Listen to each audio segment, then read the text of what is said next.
Pereppadan. Pereppadan. Yeah. I don't talk normally because I don't think normally. So we'll do it properly. Yeah, that's Tell good. us about yourself. My name is Britto Pereppadan. Yes. I'm a medical doctor in Tala Hospital at the moment. We work together.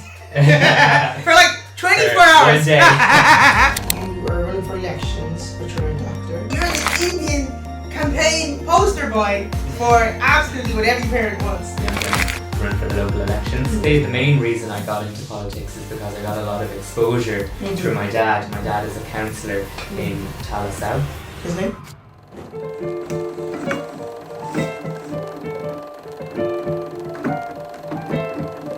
Why medicine? As a doctor, we're actively trying to put a smile on a person's face, and in politics, we're trying to help them out with any issues they may have in the community. I don't believe that medicine is a vocation. I don't hate medicine, I just don't like the lifestyle. I'd most likely try to balance both, being a counsellor and a doctor. Life doesn't necessarily flow in a straight line. Sometimes it takes a second go or a third go, Or and that's completely fine. I've kicked down doors in primary school. I've gotten in a lot of trouble. My teachers couldn't handle me half the time. My parents couldn't handle me half the time. UCD had funded a thing, Future You, and taken the brightest kids to a summer camp in UCD for a 2-week period. I walked into the fake hospital on UCD campus and I said, I'm going to be a doctor. It literally changed my life. That's the power of funding. How would you advise someone if they were between politics and medicine?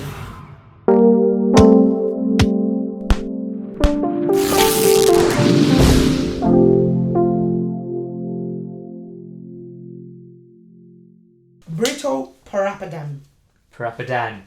Pereppadan. Dan. Yeah. Okay, so let's do the phonetics. Pereppadan. Yeah, it's like Pereppadan. Okay. Pereppadan. Pereppadan. Yeah. Do you know there's a video that went around of this woman who miscorrected somebody's name? Absolutely thrilled to be joined by lawyer Dr. Shola Moschuk. How do I pronounce your name, Shola? Read it, my darling, read it. Shog Bam Imibu? Okay. So this is terrible. I know, especially it's terrible. For presenting. It's not easy, Shola. Give her a break. No. Go back and start again. Right, just okay, read Shola, it. Yeah, Moss, phonetically. Shog Mam Imu. Do it again. And the comment section was very interesting. People said just let it go and this, that, and the other. As you would think, you just let it go, yeah. What well, I mean, if you actually say it wrong, like, that's completely fine. Okay. Is it though? Yeah, I mean, it's fine for me. Like, people Why? get it wrong all the time. You know, like, I know. you can't waste too much time correcting people for This these is true. things. There was a phase when I was was in Tala Hospital. They gave me the wrong badge and they misspelled my name. Yeah. And at first it was like, not a big deal, but then I started to get irritated. I was like, no, this is not okay. So I emailed HR, then it became a whole thing. So the longer I took, the more upset I got. I was like, guys, correct the name. Yeah. No, I think spelling it is wrong. Like, spelling it wrong is a different thing altogether because they have the right spelling right in front of them and they're just, not careful enough. Yeah. Whereas pronouncing, like, people forget. And it's like, hard. if it's someone, like, that isn't really using your surname often enough, then you don't really expect them to remember. And also, to be honest with you, I find names very hard. Yeah. I did a whole YouTube video on this. Oh, really? Like, communication. Yeah. It was a segment of my video on how, like... effective communication. That's Yes. the video you sent me. Yeah, did you watch it? I watched, like, bits and pieces. Yeah. So, in that video, I kind of go... I wanted to talk about addressing people by their name. Guys, this is something that I have found to be particularly important with dealing with the nursing staff. I realized calling nurses by their first name really is important. Because you have to give me some tips on this as well while we're here. Yeah, it's really important. It makes them feel valued, and as they should be. However, I personally, on a personal level, really struggle with names. I really do. People I've known for years, it just disappears. You know what I struggle with? Yeah. Faces. Okay, So I would remember the names, no problem. Okay. It's just, I'd be scared to call someone, because it could be the wrong person. Yeah. I don't know. Okay, guys, welcome to the channel strip where we channel our energy to learn new things and strip away negative misconceptions. Today we are interviewing Britto Pereppadan. How was I? That's right. That's perfect. That was perfect? Yeah, it's as good as it gets. Thank you for having me, Favour. No, it's my thank pleasure. you for coming. No, honestly, thank you for coming. I've been trying to get a doctor to sit across the side of you is really hard. People want to. I've had at least 5 doctors say yes. Yeah. But the scheduling is a massive issue, as you can imagine. So thank you so much for being here. Really appreciate your time. Really excited to talk to you. And let's jump straight in. Yeah, let's go. First question. Eye contact. Thoughts? I'm so deviating. So deviating. It's just, as I'm looking at you, I'm like, should I look away from him? Should I look at the camera? I'm panicking internally. And it's making me feel like it's a good question because it's something that, aside from right now, I have struggled with. What are your thoughts? Do you just mean in general or during the interview? In general. Like, I find eye contact to be weird. In the Nigerian culture, if you give someone eye contact, they see it as disrespect because you don't stare at adults, in a way like that. You look away as a sign of obedience or whatever, respect, and you look down when they speak to you, that kind of thing. In the Irish culture, if you don't look someone in the eye, it's like you're lying, you're shady, there's something about you that's off. In the workspace, if you don't look them in the eye contact, you're not confident. If you do look them in the eye for too long, you're weird. Recently, I've been struggling. And I'm like, which one is it again? And then you just don't know what to do half the time with your eyes. Yeah. You're looking up and you're looking down. I'm like, there's too much going on in my head sometimes. I think like a study was done on this in the past, like multiple studies. Okay. Like where they look at where people actually look at during a conversation and like the general like idea, like the results they said was around the nose, just above the eyes.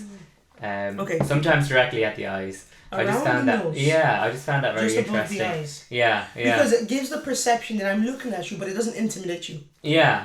I mean, it must be a subconscious thing, but it was an interesting study that was done. But I would say, like generally, like looking people in their eyes probably shows that you're listening to them. Yeah. I also feel like what you do with patients and what you do with family and friends and strangers is different. Yeah.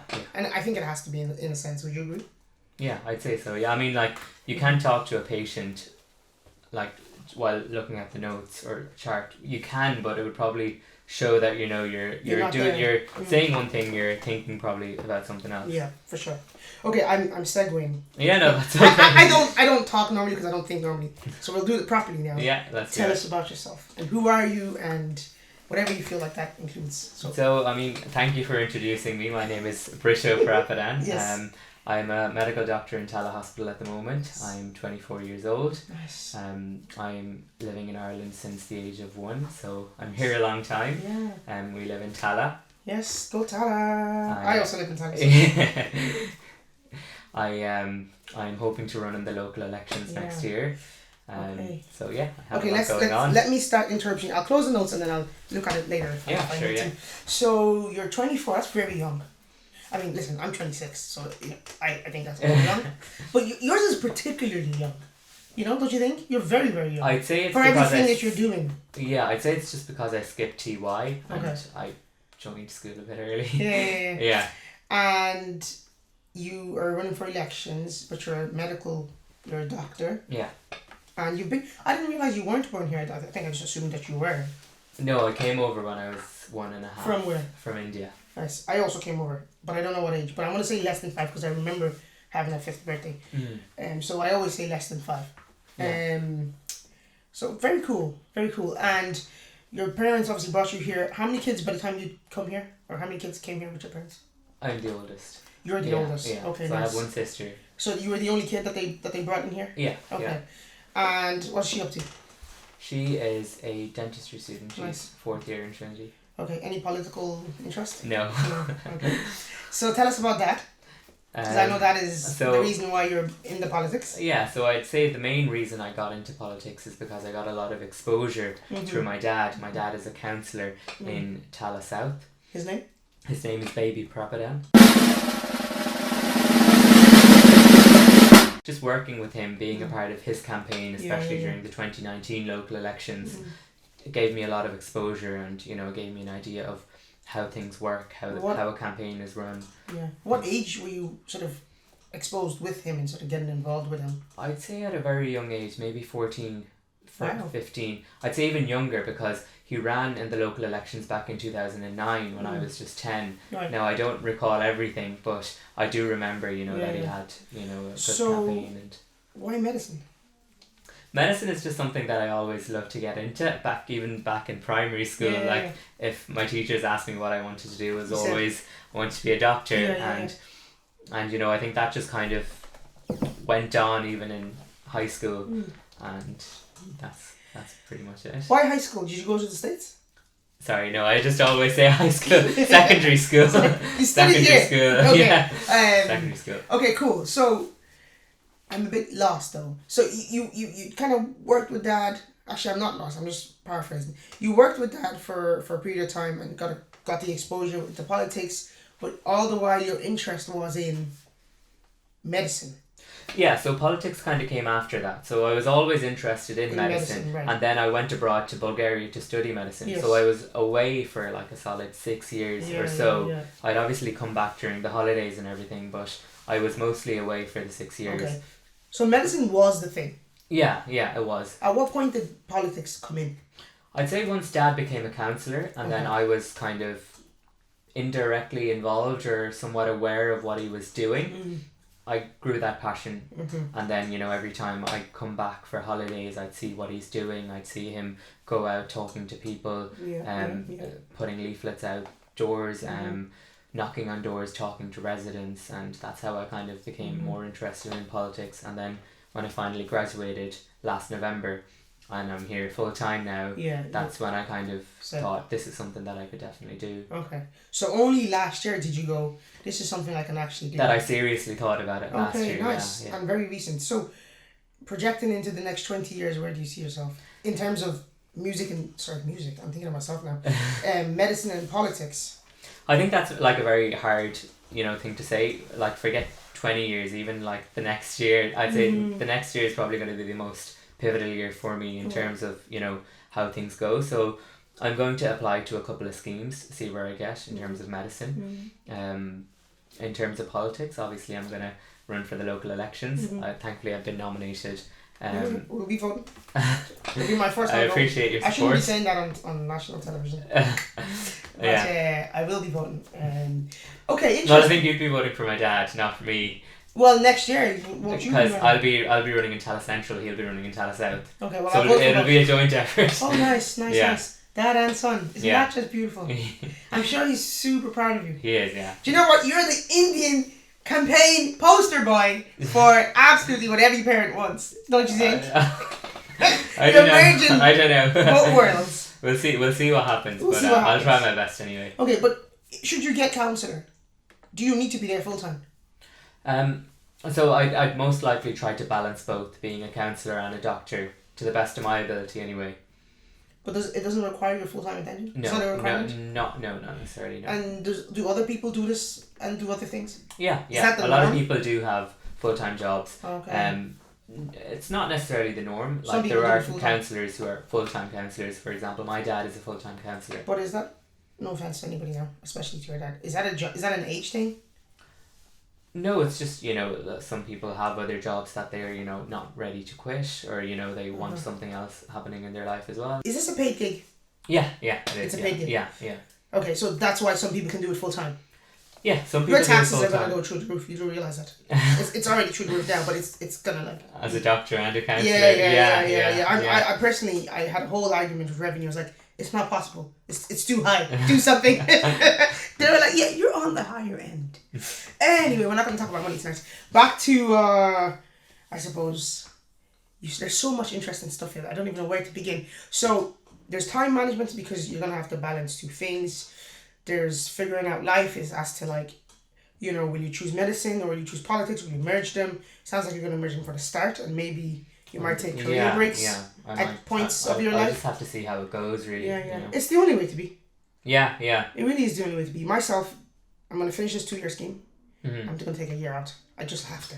Yeah. There's just too much. It's just too much. Is the 2 years part of the PEDS BSG? Yeah. Is that how it is? It's 2 years PEDS. And then I think I might take a gap year and do something still within the medical world, but not quite a full-time job that requires me being there 9 to 5 plus the weekend plus the nights. And then after the 2 years in the break, like maybe would you have to 1 do? year, maybe 2 would you years. have Then I'm to going to do 5 specialise? years. Okay, 5 years. Reg, that's 5 years then, is it? Yeah, okay. the HSC. I'll do that. I was thinking of not doing this, but I had a conversation with a different consultant, who is fantastic, and he's kind of said, look, you should probably train all the way up, and then decide at that point if you want to do whatever you want to do with your life, because I haven't figured it out yet. But he said if you don't train all the way up and then you do decide in 10 years that, you know what, actually medicine's not too bad, I want to go back, you're kind of going to be at SHO level, or it's just not, you're not going to be valued enough, and it'll be hard. So I need to do my exams and just move up the rank, and then at that point decide if I really want to be there. My thing is, not for no offense to anyone. Why do I care about offending people? Anyway, my thing is that I don't hate medicine. Mm-hmm. I just don't like the lifestyle. Mm. The hours. The hours can be difficult, yeah. Especially definitely. when you have outside interests, which I have multiple of. Yeah. But particularly music, I just don't want to be there all the time. Yeah. My ideal scenario is 3 days in, 3 days off, or something along those lines. 3 days in the hospital, 3 days doing something else, give or take, plus or minus. When I was in medical school, people used to say, you're in the wrong field, Favour. Do anything but medicine. There's had too many other things going on. Yeah, but like yourself, medicine was the primary goal as a teenager. Mm. And into adulthood, these other things started to pop in that I'm like, actually, I want to take this really, really seriously. Yeah. Like my music, for example. So it's kind of like, well, I've fallen in love with medicine now. I don't want to retract this, but I'm growing my interest in other areas. I don't want to ignore that just because of medicine. I don't believe that medicine is a vocation. I mean, some people are very passionate about medicine, and that's, what they want to focus on, and that's their goal in life, and that's completely fine as long as they truly have a passion for medicine, and whatever they want to specialize in is their end goal. Like, honestly, I do have a passion. It's just I just don't want to spend the rest of my life with the one single passion. Yeah. I want to go in and out and ebbs and flows, and I don't know what that looks like either. It could be 5 years working medicine straight, take a gap year. I don't know what I'm talking about. Like I think, as you said, you just have to experiment with it and see where you get with it. Exactly. Some people just want to focus on the one thing, and that's fine, and others want to just do a dabble and dibble in other throw their feet into everything. Yeah. So, is there any similarities to medicine and politics? I think I've thought about that a couple of times, and one thing I notice is, like, as a doctor, we're actively trying to put a smile on a person's face. We're trying to help others. We're trying to, improve their quality of life. Mm-hmm. And in politics, that's one thing, at least from the very little experience I have, that I've noticed. We're trying to help others out. Obviously, the context would be a bit different, but, we're trying to help them out with any issues they may have in the community, or something that they're facing that they'd like brought up to the council, or even, on a national level that they'd like raised. And essentially we're just trying to work together to solve the problem. So there is similarities. Yeah, I think that's one of the main similarities. And you can see why someone who's interested in medicine would also be interested in politics. Based on what you just said. Yeah, that's like down to the nano levels, it makes sense.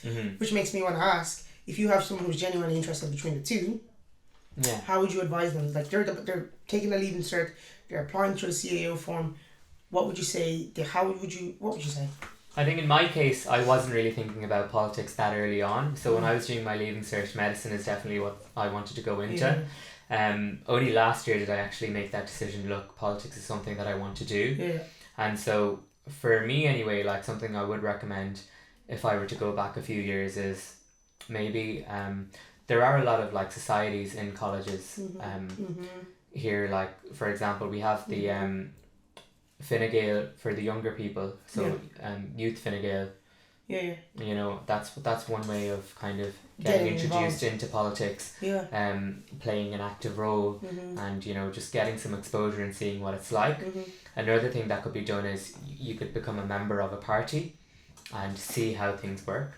So you have a better idea of whether this is something that you want to do in the future. And we have a lot of members in Fine Gael that they just want to, like, obviously they support the party and everything, but at the same time they want to learn more about the system, how the party is, how it's run, how things are, and obviously hope to grow and get somewhere from there as well. No, it makes a lot of sense, and I actually resonate to your answer, because when I was doing medicine, when I was in the leaving cert year, again, music wasn't the priority. I was playing the piano, but I didn't enjoy it enough to see a career. I didn't see the options, and that came very much later. And so medicine was the only option for me. However, sometimes because I didn't go to traditional route, like I did I did undergrad and then I did postgrad. Looking back, I was like, I wish I had studied music and not medicine. And not science. Yeah. I wish I had done music in UCD and then do medicine as a postgrad. My life would be much easier now. Okay, yeah, I But understand, look, life doesn't necessarily flow in a straight line, or really never flows in a straight line. So there's no pressure. I don't think there's a pressure on people to get it right. I think I believe in this idea that we live for so long that I think it's actually wise to plan for your boredom. Yeah, Yeah. sure. Because you will get burnt out, especially with medicine, man. So I think it's even wiser to plan for boredom. Whether it's burnout or just you being bored or whatever, plan towards it by building your interest in, as you said, join a society, you know, explore your interests, explore your options. Maybe if you're lucky enough to have a main thing at a young age, do that. But some people don't even have any interest in the leaving cert year. They don't know at all what they want to do. Yeah. So it's actually even tougher for them because it's like you could do anything, you know. Yeah. But I don't think that when it comes to college, I could be wrong in saying this, but I don't think that you could go wrong. I think education of any sort, so long as you see it through and you don't leave, and by that I mean just because some people then end up doing multiple courses, maybe a year before they figure it out, and in the span of which you could have done a whole degree. Yeah. But I think that any degree of any sort is valuable, especially in 2023 where a lot of job criteria is a 2-1 in a degree. They don't even specify these days. So could you really go wrong? I don't know. No, I don't think you can, but at the end of the day I think it's trying to find what you resonate with the most. If you can find your passion and then get a degree in that, obviously that would be the best case scenario, but like you said, you know, it's not always a straight line. No. It's not always, you know, oh, I found my passion, now I just need to get a degree in that and enjoy life for the rest of my life. Yeah. Sometimes it takes a second go or a third go, and that's completely fine. Yeah, or exactly. A fifth. Yeah. It's just life, and you've got about an 8-year working span anyway to change jobs a bazillion times. Yeah. What really is the pressure to put on a 16-year-old? Like, we just said it here. We don't know what we're doing in the next... I gave you 20 years. You were like, I don't know what I'm doing next year. Yeah. But then you turn around and you put the same expectation on a 16-year-old, 17-year-old to figure their life out and choose a course. Oh, no, it's huge pressure. It's easier said than done. It is easier said than done. Tell me a little bit about getting into medicine. You went to Bulgaria? I studied in Bulgaria, yeah. Why? Yeah. How did that come about? So I had a friend studying in Bulgaria. I hadn't actually any previous plans of studying abroad at all, but it's just something that came about in the last month once I got the results and I realised I won't be studying here in Ireland, the options were either to repeat or to find an alternative way to study medicine. So nice. I had a friend there and he recommended. You had a friend there and he recommended. It's funny how life works because I was in a similar boat. So I decided to then do the leaving cert again. Against everybody's advice. Everybody was like, do not do this, just go to college. And I think they all had their different reasons. I think for my mom it was just a case of it was a hard enough year as it was in terms of, I think I put pressure on them because I'm just so angsty, or was anyway, very high stress, like, oh my god, this has to happen, everything got to come together. Yeah. So I think I just panicked the poor woman and she was like, you've got to just go to college. For which I was like, absolutely not. Also, the offer I got was my 9th offer. I couldn't even pronounce the word. I'd never heard of it before and I was shocked that it was on my CAO list. So I was just like, we're doing this again. Yeah. So we did it again. And I think I got like 15 points more. It was disastrous. Yeah, it was disastrous.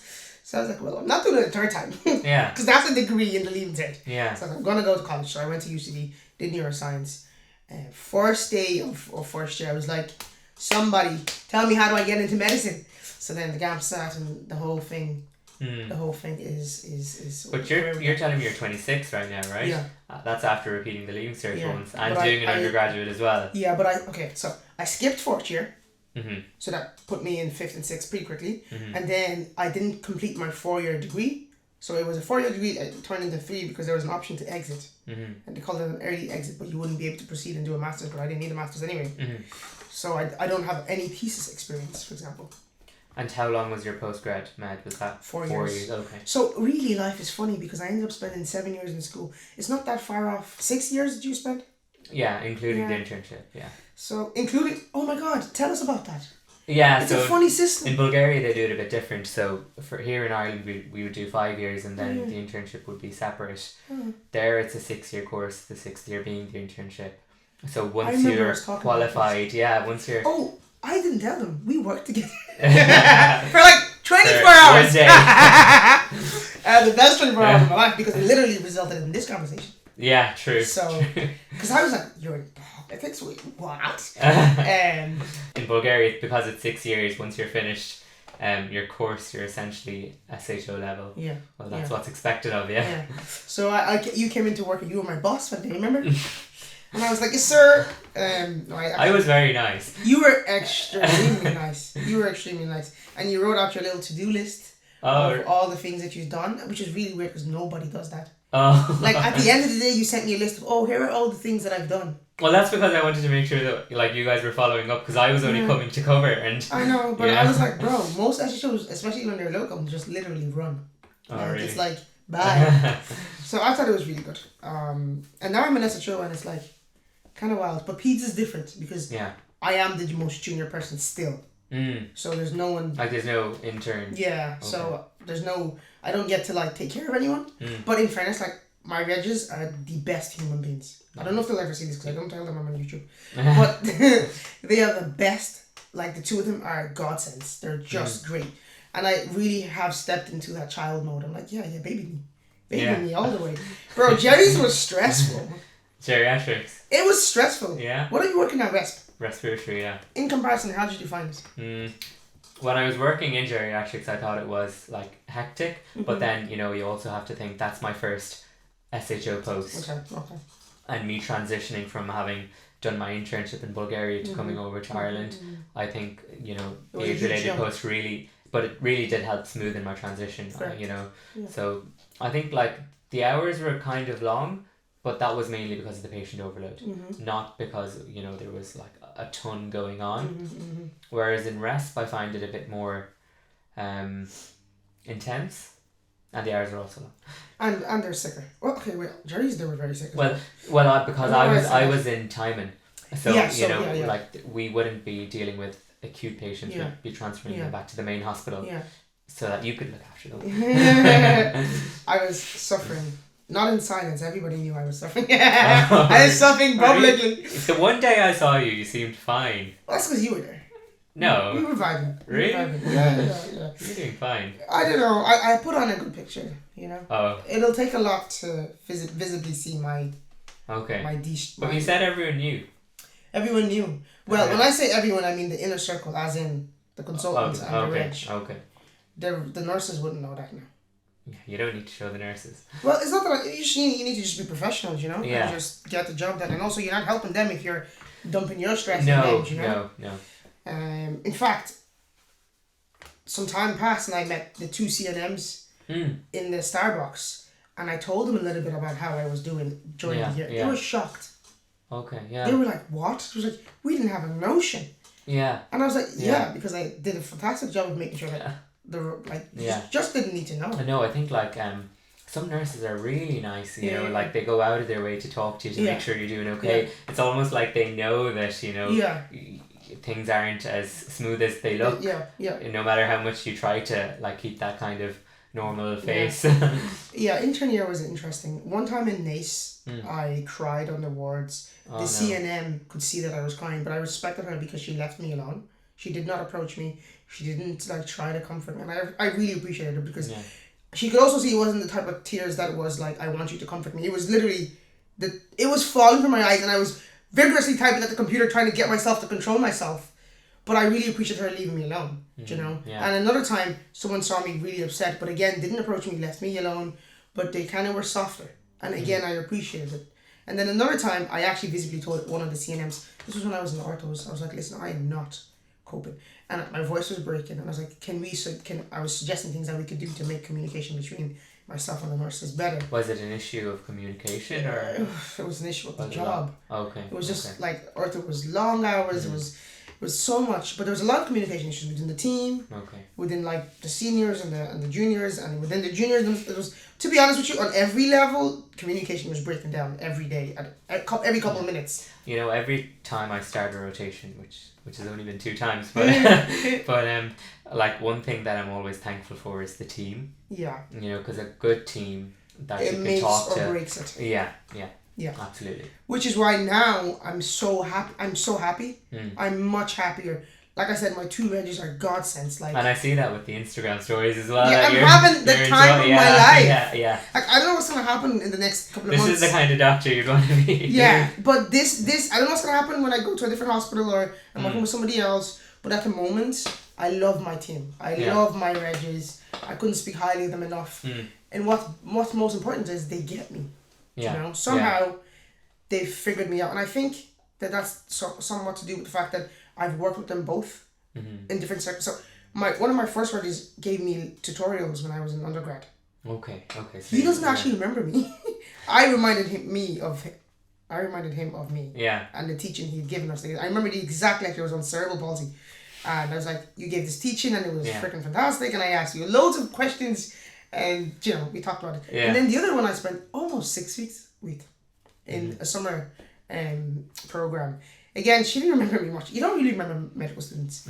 But I remember her being so scary, and I told her this, like, you were so scary back then. And she was like, what? And now I realize she just looks a bit scary. She's the nicest human going. Yeah. Like, it's like night and day. Yeah. Night and day. And my consultant is fantastic, but I don't really interact with her that much. But genuinely, she is fantastic. So I am having the time of my life. It's like, I'm really happy for you. I know, it's great. Yeah. It really and is like, great. especially because you know exactly what you want to go into, and you're there at the moment. You're taking your first few steps. Yeah, it feels like it was all worth it. Yeah, you know, all that stress. But what do you want to specialize in? What schemes are you going for next year? I'm gonna like apply for the GP scheme. Makes sense. You know, it would fit well with politics. In terms of balancing things out. Not just that, but you could hear your patients and do something about it. Depending on where you're working, if you're in the right what is it called? Constituency, right, in the right word as well, But I think another thing I have in the back of my mind is anesthesia, so I'm gonna apply there as well. But it will be very hectic, so we'll have to see how things are, and it's very competitive as well. Yeah. Okay, I want to segue a little bit because I like talking about kids because I'm a pediatric trainee. Yeah. And your dad has done a good job of sort of, I suppose, exposing you. Did he ever? Would you ever use the word molding you? Did he ever influence you? How far did this go, or was this really a passive thing where you observe from the outer, or did he kind of gently bring you into the fold? Looking back on it all now, I'd say like there's a bit of both. Like mum and dad, they both played a big part in how I've grown up and all the things I've been exposed to and everything. And there's no doubt, like anything I've achieved in life, they've played a massive role in. Even like with politics, I don't think that's something that I would have delved into that deeply if my dad hadn't had such an interest in it in the first place. My mum she's a candidate A&P at the moment. She was a candidate A&P, so she's A&P. Yeah, so she's soon to be an A&P. Okay, she's training to be an A&P. Yeah. So in what field? She's in older persons. Jerry's. Yeah. I just don't have a soft spot for Jerry's, man. No. Slightly. Really? No, I never liked it as a medical student. I always thought it was complex because there's too much going on. Like with the one patient has too many things going on. And the patient population group are great. Like, honestly, it's very much like peds. Like, I fell in love with so many of my patients. The challenge, though, is... Okay, I'm not gonna lie to you. I don't have a good reason, because I was about to say stuff that is literally the same in peds. I was about to say I don't like the fact that the family are so heavily involved, but in peds the family are so heavily involved. So me definitely. So I'm like, I don't know if that makes much of a difference. And then I was about to say, well, I guess I'm lying. I just don't like Jerry's. There's just no good reason. I just don't. Yeah, no, I mean, it doesn't click with everyone. It doesn't click with me at all. At all. It's just also, and then the fact that I had to struggle so hard during that rotation doesn't help. So it was just like, it almost proved my point. Yeah, it almost proved my point of how much I hate it, But anyway, sorry. I don't know why I said any of that. I'm happy your mom's an A&P in Jerry's. It's great. So, that kind, like, she was a staff nurse. She was actually in peds for 10 years before she went on to Would you look at that? Geriatrics. So why did she leave the good side to the dark side? Well, that depends on perspective. But I must talk to her. But I think, like, that also played a role in, me wanting to pursue medicine as well. In some part, definitely, Children, are they a product of... Now, let's discuss... You're a doctor. Yeah. I'm a doctor, but you're really the doctor. I'm the interviewer. Oh, really? So I'm taking that hat off. But really, from the point of view of, are children a product of their... What are children a product of? Because you've got great influences. And it's funny how you've actually taken a bit of both parents now in kind of molding your life here. Do you know? And you're from... Did you grow up in Tala? Yeah. Okay, so you're from Tala. I'm also from Tala. Do you know? Half and half, though, because I grew up in Lucan, primary school life, and then Tala... Okay, I've always been in Aylesbury. Okay, nice. Yeah. So, you know, there's life experiences. What's all the fancy words? You're a product of your environment, your genetics, you inform us. Come on. Inform us. I'm putting you on the hot spot here. You really are. I'd say, like, you know, just as you said, like the main things, like when you're growing up, are you need a good kind of support system around you, and that would most likely be in the form of your parents. Other influences would be your teachers when you're growing up and you're in school, good role models that you may have, and a lot of it would be dependent on your interests as well. Like for example, you know, I got a lot of kind of good insights into life just through reading, you know, like I used to love reading. A lot of it was just like novels, like, you know, detective novels and stuff like that, but I think, you know, it did really help develop me as a person. And then obviously parents, you know, they provide a certain influence in your life. Would you say that you're a product of your environment? How much did... I'm going to be specific now. How much did Tala influence you? Because technically, we're both from Tala. And we're both doctors. And I don't think it's the status quo. And if it actually is, it's definitely not in the news. You hear all sorts of stuff about Tala, about young people in Tala, about the things that they're up to, about the dangers. There's just such negative energies. This other side is not really shown. And we're both from the same place, and we're both pretty established now. Well, why is that not the story? Unfortunately, a lot of the times, it's always the kind of negative aspect of places that is highlighted more than the positives. Of course. So, you know, like, even when it comes to, like, teenagers, you know, it's always the whatever like that the 10% does gets highlighted in the news, and then the other 90% just get dragged with it. And that's unfortunately the case here as well, because, you know, there are a lot of great aspects to Tala that obviously a lot of people aren't aware of because they don't read about it at all. Exactly. And there are a lot of great kids in Tala, and I just need that to be known, to be honest with you, that there are great kids in Tala, there are great teenagers in Tala, and there are great young adults in Tala who are not they don't look like where they're from, and that perception that all things are negative. And I think it's quite a huge pressure to be under as a young person. And I found myself having to be disciplined about saying I'm from Tala, and that's crazy to me. Even in the workspace, you almost consider second guessing it, but then I'm like, no, I'm gonna be proud of myself here. I'm from Tala, and I say it, you know, and it's just because of what's portrayed. But anyway, as you work as a counsellor, any initiatives in the Fine Well, I mean, help young people? all of that said, you know, like, you know, we can't deny the fact that there is a lot of antisocial behaviour and crime happening in the area at the same time. Yeah, you know, like that. You know, that has to be said as well at the same time. And I think one of the main things on a council level, at least, that we're trying to do is to make sure that there are more Gardaí patrols happening, at least, you know, to prevent or like limit. You said that. Did you read recently that they gave the Garda a 10 million fund for weapons? Did you read that? I've heard of that. Yeah, I didn't read it, but I heard. Yeah. Okay. Yeah. Did you not think it was wild? Well, I mean, like, I think, like, in terms of weapons, I mean, that's a completely different thing altogether. Yeah. You know, I'm not talking about, you know, actively, going out there. You I know. thought it was wild. Yeah. I thought that amount of money, surely there are positive interventions that we could try. Yeah. And do something other than that. Yeah. Well, I think, like, there are a couple of other issues around this whole thing as well. Okay. Like, one thing, as you're well aware, is the shortage of Gardaís. Yeah, you know, there's sure, so many.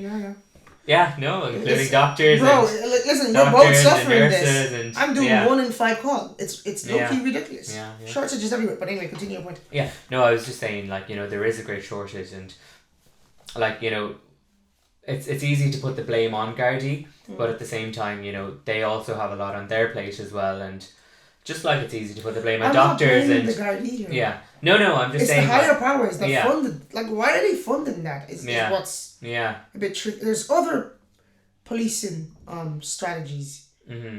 There was one I was listening to. Was it a podcast or was it? I don't remember what I was listening to. But they had suggested how I must find what I was listening to. But they suggested how you can do positive policing, such as rewarding people for doing things and almost creating a point system, say for people who actually drive safely and who are never caught, versus creating a fine for those who are caught, and doing this positive policing thing to make and highlight the positivity versus trying to, especially like for a young positive people, rewarding system instead of it, or add instead it up, well maybe in addition as well to as that as well, maybe probably in addition to because it is complicated. We can't just ignore the it's complicated. Yeah. But for sure, maybe like, I don't know, I think 10 million is a huge budget. Yeah. And like as you said, there are good arguments that should be spent or should have been spent elsewhere where there is more of a need. Yeah.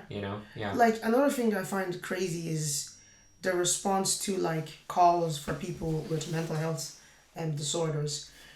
Look, I hope I don't get in any trouble for this, but I question whether the Gardaí are trained enough to de-escalate these things. And I think that just giving someone a weapon who isn't very good at de-escalating, even when they don't have a weapon, doesn't help. And if you look at the data from the States, it just makes me personally very, very nervous. I'm like, we could do so much else other than bringing the weapons. I don't know, like, I'm not too familiar with that subject. Yeah, but enough. like, I don't know like if we should be comparing our Gardaí to we shouldn't statistics from the US. No, we shouldn't. Like, we shouldn't. It's too vastly different. Yeah. But I'm just saying. All I'm saying is 10 million is a lot of money, and could we possibly do that? Spend that money on the kids or on these antisocial kids in a different way, because I see these kids come in to Tala ED, and they're at the end of their wall and something crazy has happened, and their response all their life has been a negative one because they're antisocial and they've been labelled and and it's just a long series of things, but there's a reason why that's happened.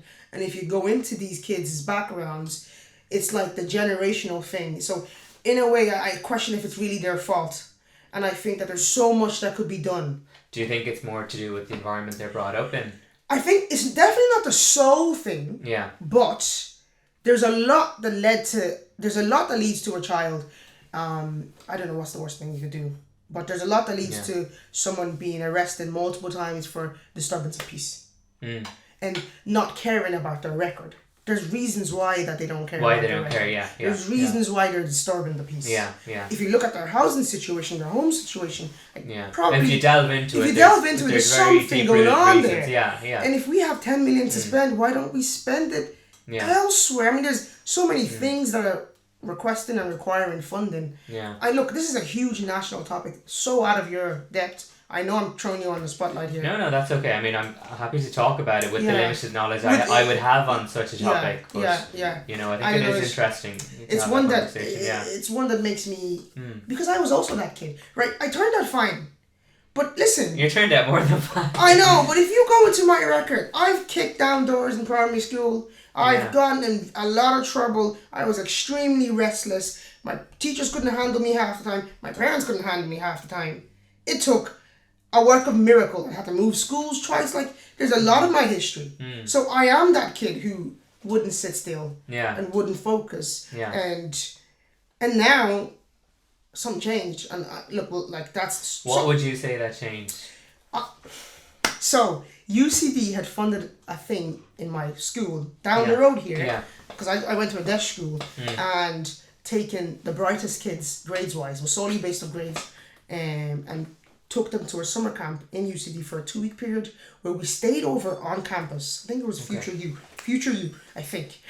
We stayed over on campus. We tasted courses. So I went to at one point in time I went to do architecture. I went into the architecture buildings. These students would talk to us. We went to bazillions of lectures, right? And eventually then,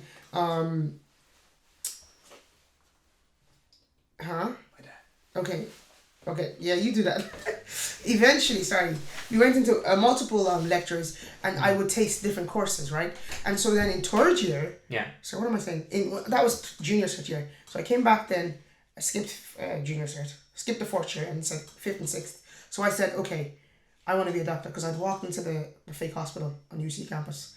Not even walked in because it was blocked off, but I could see through the glass. Okay. And we've been spoken to by medical students and all that kind of stuff. I was always interested in biology. Yeah. And I said, I'm going to be a doctor. Did you do like a couple of placements while you were... No, that was my only experience. At 14, I'd gone to this summer thing over the summer. Mind you, like that, the previous year, I was getting in trouble back to back. My parents were being called in. At the parent-teacher meeting, my business teacher had said to my business teacher actually cried at this parent-teacher meeting and goes, I don't know what to do about Favour, because she won't... I sort of bullied the woman. Oh no. I know, it's so sad. But I would be very good. It was almost like a manipulation. I'd be very good in all my other classes, but then I'd turn up to business and I would just act out. And see, the reason why I did that is because we didn't get on, me and this businesswoman. I thought she had an attitude. And I didn't like how she treated me. So I said, I'm going to make your life miserable. So I did exactly that. But the problem was, because nobody else could testify to this behaviour, because I was just performing just fine in the other ones, you know, she couldn't get much to happen. I couldn't get suspended because you couldn't corroborate. Why did she want you suspended? Well, I'm not saying she did, but like nothing ever came of any complaints because it couldn't be corroborated. It didn't match up to my other behaviours. Now listen, my mom sometimes exaggerates to get me to do the right thing. So maybe she didn't cry, but my mom came back from the parent-teacher meeting going, this woman was distraught because you're bullying her and you behave in class. So that had all happened. Then I'd gone for this summer placement on campus in UCD, and that was funded by whoever funded this stuff. And it literally changed my life. I came back to 5th class and I said, I'm going to be a doctor and I'm going to get these points. I'm going to put my head down. And me and this business teacher ended up getting on very, very well. Because I literally said, I'm going to stop taking the mic. Yeah. And I literally stopped taking Did you have a conversation with her? Or did no, she know that was or did she just kind of know this over time? Oh, you know, she probably doesn't know this over time. Yeah. And then we got on very well. Yeah. Do you know that way? But ultimately, had it not been that program, that program changed your life. It changed my life. Yeah. Had it not been that program, I probably would have dosed all through 5th and 6th class. Yeah. Messed up my grades. Not that I did well in the end anyway, but you know, I just wouldn't. It could have taken me another 5-6 years to figure out my life. Yeah. You know? Yeah. And I think that's the power of funding programs and reaching kids who sound like they're all over. Mind you, my parents were going through the worst divorce that you could ever imagine. Well, they're not divorced, they're separated, but same thing. Yeah. As far as I was concerned. Yeah. During that phase when I was kicking off, and pretty much like all that while, there was a lot going on at home, you know? So there was reasons why I was acting up. There was no attention at home. Yeah. So of course I'm looking for all this attention outside. There was a reason behind it. And you know, in a way it's sad that I got that because of the fact that my grades were so good. Yeah. Because there were other kids who were just as deserving, who should have gone to that program, but because it was based off grades, they didn't. And if they just based it off whatever else, I don't know what other factors would be important. But my point being, they probably would have done that if they had the funding, because they had to. The funding for like everyone. Exactly, the funding Yeah. to get the kids into the program. So you have to have a criteria, otherwise, you know, it's oversubscribed, half these things. But it just goes to the point of, for me, 10 million, that's a lot of money. I mean, the things you could do, the amount of kids' lives you could change with 10 million. 10 million. Half the time they're telling us they don't have no money for nothing. Yeah. It's just wild to me. I read that and I said. Well, I mean, like I've heard of it. I know of it, but I don't know the exact details of it, so I can't really make a comment on it. You know, like I just read. So we're both basing it. No. I read the article. Yeah. The article didn't tell us when they're gonna start this program. Yeah. It just said 10 million. Yeah. And it's for Yeah, but I think and I'm not like saying this. It's not like blaming her or anything. Like a lot of the time, like the information we get, we're not getting the full story. 100%. Like, for example, if we probably further delve into it and we realise, oh, okay, that's what the 10 million for, it includes this, that and the other well. You're right. And then, all of a sudden we think, okay, like, I still do think the 10 million could have been put elsewhere, but I don't think it was a waste here. Like, I think this was just as much a need as well. But obviously, I'm not too sure exactly what it was. Well, look, time will tell us. I think that's what it is. Like when we do, hopefully touch wood, we do see some progress. Yeah. It's something that the government are working on. Yeah. You know, but like it's not something that can happen overnight. Sure. As you said, time will tell, and Yeah. hopefully time will. Yeah. Last question now. As your work as a counsellor, will you be doing anything specifically for the kids? Well, I think I wouldn't say specifically, you know, I'm going to try focus on all areas, Okay, but fair. recently, just because you've brought up the younger kind of age population recently I was at a meeting with a couple of teenagers, part of Feroga, which is like a youth kind of club. I was part of Feroga when I was in Old Bon. Nice. You know, just doing some extracurricular activities and things like that. So one of the things they were talking about was the lack of bins in the area, one, and two, the lack of teen spaces. Yeah, the teen space is big. You know, so I think these are really important things that they brought up, and I was really, I was really happy that I was able to take part in that meeting, because usually when I'm knocking on doors and talking to people, it's usually parents and not really teenagers. I rarely ever get an opportunity to talk to teenagers, and they'd rarely be open enough to, you know, actually go into the issues that they're facing.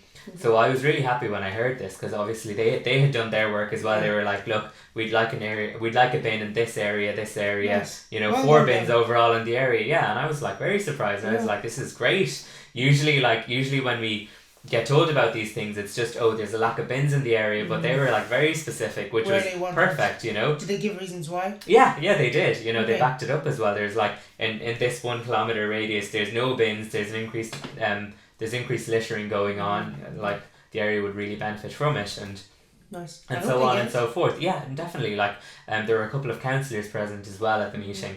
I've also raised it again with the council, so hopefully we can get bins in soon. Yeah. And then the other thing is obviously teen spaces. Yeah. You know, if we can kind of put more teen spaces in, whether it's in the form of like an astro pitch or like a basketball court, these are definitely things that will help teens in the area. 100%. Yeah. And they need it. They need it. I mean, we all need it. Like, you need a space to be able to get away from whatever. The drama, yeah.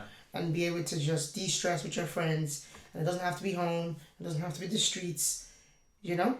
And we get a lot of like people, you know, complaining of teens, you know, hanging around in front of the shops, and it's always that 10% doing the dodgy stuff, and then the other 90% getting dragged into it, you know. Yeah. So if we do have a dedicated teen space and it's used and, you know, monitored and looked after properly, I think that would really help the area. 100%.